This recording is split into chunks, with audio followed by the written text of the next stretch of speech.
Hello students, कैसे हैं आप सब। वेलकम माय यूट्यूब चैनल अपनी ऑनलाइन पाठशाला। बच्चों, आज हम अपनी वीडियो में पदार्थ और पदार्थ की अवस्थाएं देखेंगे। पदार्थ की कौन कौन सी अवस्थाएं होती हैं। आगे बढ़ने से पहले आप हमारा चैनल सब्सक्राइब कर दीजिए, बेल आइकन दबा दीजिए, जिससे हमारी कोई भी नई वीडियो ले आए तो आप उसे देख सकते हैं। हमारी वीडियो लाइक कर दीजिए। चलिए देखते हैं पदार्थ की अवस्थाएं। पहले देखते हैं पदार्थ क्या होता है। क्या होता है पदार्थ? ब्रह्मांड में प्रत्येक वस्तु पदार्थों से बनी होती है। पदार्थ स्थान घेरता है और इसमें भार होता है, जैसे कागज, जल, वायु, मिट्टी आदि। यानी हमारी जो दुनिया है, हमारी पृथ्वी है, उस पर जितनी भी चीज़ें हैं, जितनी भी वस्तुएं हैं, सारी पदार्थों से बनी हैं और सभी में भार होता है और वह स्थान घेरता है। कागज है, जल है, वायु है, मिट्टी है, मीन्स पूरी दुनिया में, पूरी पृथ्वी पर जो भी चीज़ है पदार्थ है। अब पदार्थ भी अलग अलग अवस्थाओं में पाया जाता है। देखते हैं कौन कौन सी अवस्थाएं होती हैं। पदार्थ की अवस्थाएं दो भागों में बटी होती हैं। एक तो भौतिक अवस्था, दूसरी रासायनिक अवस्थाएं। इस वीडियो में हम देखेंगे भौतिक अवस्थाएं कौन सी होती हैं। पदार्थ की जो भौतिक अवस्थाएं होती हैं, जो हमारे डेली रूटीन में भी यूज़ होती हैं, भौतिक अवस्थाएं कौन सी होती हैं, हम इस वीडियो में कवर करेंगे। पदार्थ की भौतिक अवस्थाएं। पदार्थों की भौतिक अवस्थाएं मुख्यतः तीन होती हैं: ठोस, द्रव, गैस। इसके अतिरिक्त दो अवस्थाएं और होती हैं: प्लाज्मा, बोस आइंस्टीन कंडेंसेट।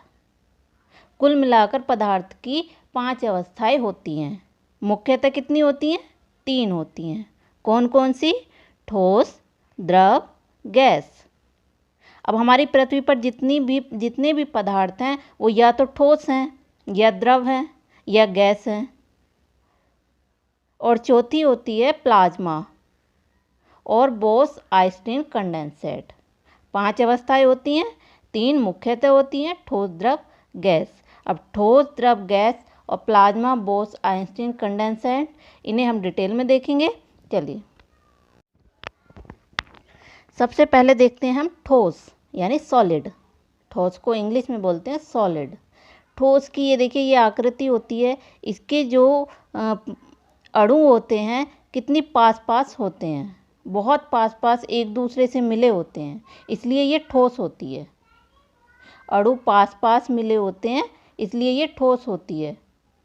जैसे पदार्थ की वह अवस्था है जिसमें निश्चित द्रव्यमान, आयतन और आकृति होती है, जैसे लकड़ी, मेज, कलम आदि। अब ठोस है, लकड़ी ठोस है तो उसकी एक आकृति होती है। कहीं पे भी रख दो, वह जिस आकार में वह है, वह उसी में ही रहेगी, चाहे वो कहीं भी रख दो, तो वो ठोस है। द्रव्यमान उसका निश्चित है, आयतन निश्चित है और आकृति निश्चित है। तो क्या डेफिनेशन हुई ठोस की? पदार्थ की वह अवस्था जिसमें निश्चित द्रव्यमान, आयतन और आकृति होती है, ठोस है। लकड़ी, मेज, कलम आदि क्या हैं? ठोस हैं। ठोस पदार्थों के अणुओं में आकर्षण बल अधिक होता है। इसके कारण अणु एक दूसरे के समीप होते हैं। मतलब ये अणु हैं, इनमें आकर्षण बल है, इसलिए ये एक दूसरे के समीप हैं। आकर्षण बल क्या होता है? जब हम बल की वीडियो बनाएंगे उसमें हम डिटेल में बताएंगे आकर्षण बल क्या होता है। आकर्षण बल के कारण इसके अणु बहुत पास पास होते हैं, जिससे इनकी आकृति एक निश्चित होती है। तो पदार्थ की वह अवस्था जिसमें निश्चित द्रव्यमान, आयतन और आकृति होती है और इनके अणु में आकर्षण बल होता है, जिसके कारण ये पास पास होते हैं। आकर्षण बल के कारण ये अणु पास पास होते हैं ठोस में। अगली अवस्था होती है द्रव यानी लिक्विड। अब इसकी आकृति देखिए, इसके अणु थोड़े दूर दूर हैं, ठोस में बहुत पास पास से और इनमें दूर दूर हैं थोड़े। डेफिनेशन क्या हुई? द्रव पदार्थ की वह अवस्था है जिसमें आकृति निश्चित नहीं होती है, लेकिन आयतन निश्चित होता है। इसे जिस पात्र में रखते हैं उसी का आकार ले लेता है, जैसे जल, तेल, दूध आदि। मतलब इनकी कोई आकृति नहीं होती। अब पानी है, पानी की कोई आकृति नहीं है कि ये गोल है, तिकोना है, चौकोर है, ऐसा कुछ नहीं है। उसे गिलास में रखोगे तो गिलास की तरह आकृति बना लेगा, नीचे गिराओगे तो वो फैल जाएगा, कटोरी में रखोगे तो वो और उसकी आकृति ले लेगा, बोतल में रखोगे तो बोतल की आकृति ले लेगा। तो इसका अपना कोई आकृति नहीं होती है, लेकिन आयतन इसका होता है। उदाहरण जल, तेल, दूध। अब इनका कहीं भी अगर हम रख दें, कहीं दूध को या पानी को रख दें तो क्या होगा? ज़मीन पे रख दें तो क्या होगा? ये सारे में फैल जाएगा, क्योंकि इसकी आकृति ही नहीं है।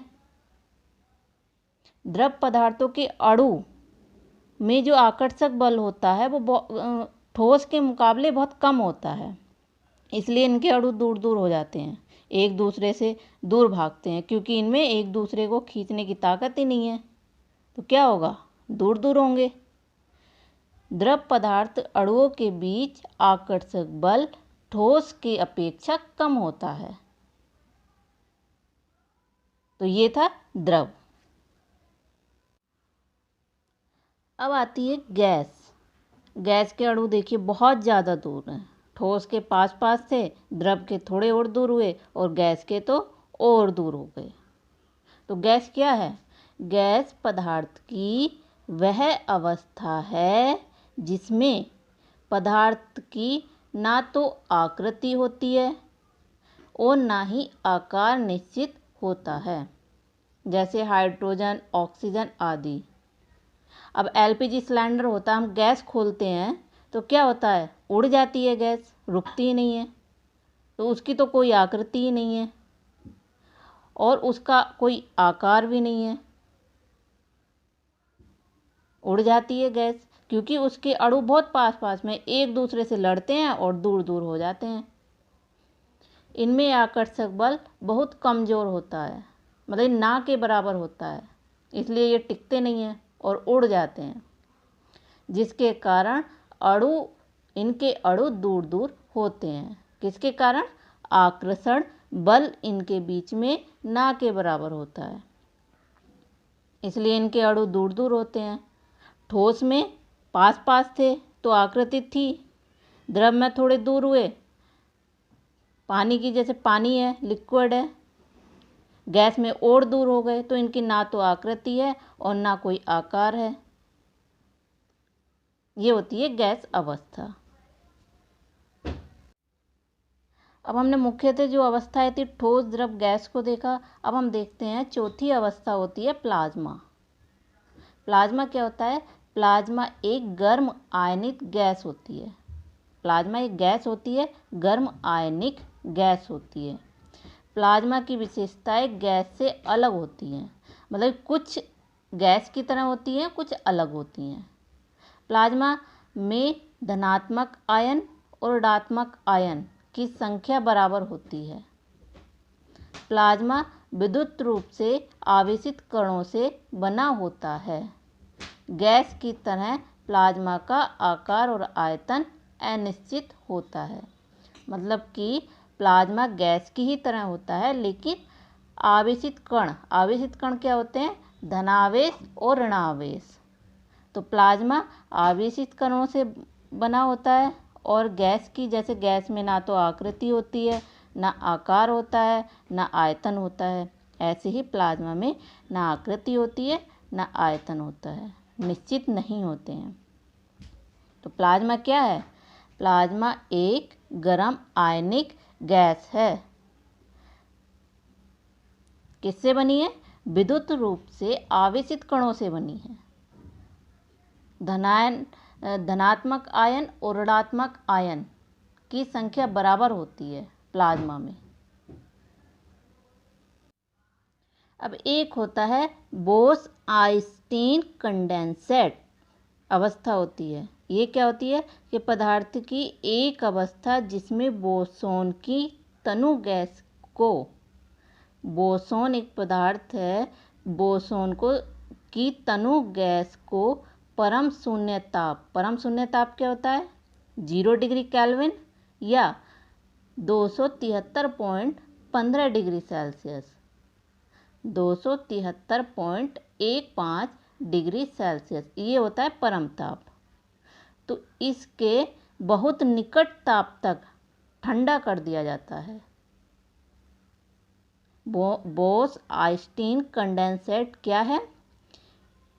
बोसोन की तनु गैस को परम शून्य ताप यानी 0 डिग्री केल्विन या 273.15 डिग्री सेल्सियस के बहुत निकट ताप तक ठंडा कर दिया जाता है। 1924-25 में सत्येंद्र नाथ बोस ने इसकी खोज की थी। सत्येंद्र नाथ बोस ने, इन्हीं के नाम पर इस अवस्था का नाम पड़ा बोस-आइंस्टीन कंडेंसेट। ये थी हमारी पदार्थ की भौतिक अवस्थाएं: ठोस, द्रव, गैस, प्लाज्मा, बोस-आइंस्टीन कंडेंसेट। अगली वीडियो में हम देखेंगे पदार्थ की रासायनिक अवस्था। हमारी वीडियो लाइक कर दीजिए। मिलते हैं अगली वीडियो में। Bye bye.